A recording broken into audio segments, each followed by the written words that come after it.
Preemptive evacuation ng 8 taong pamilya pinatupad sa Ginubatan, Albay dahil sa banta ng lahar. Mabati sa balita si Abante reporter Rosas Ularte. Abante Radio Live Report. Rosas?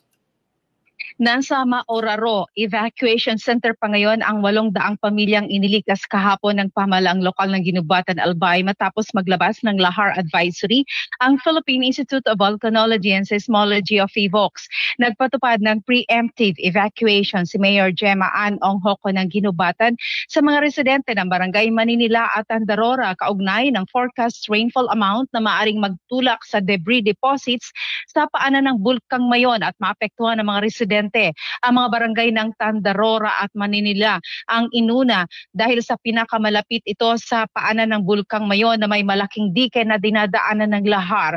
Pinangunahan ni Vice Mayor Dr. Butch Rivera, MDRRMO Ginubatan, Philippine National Police, Philippine Army, Bureau of Fire Protection at ilang volunteers ang preemptive evacuation na agad namang natapos bago dumilim o bago gumabi kahapon. Kung tuluyan ang magiging maaliwalas ang panahon ngayong maghapon ay papauwi na rin ang mga evacuees sa kanilang barangay. Ako si Rosas Olarte ng Abante Radio. Ito ang balitang mabilis, mabangis, walang mintis.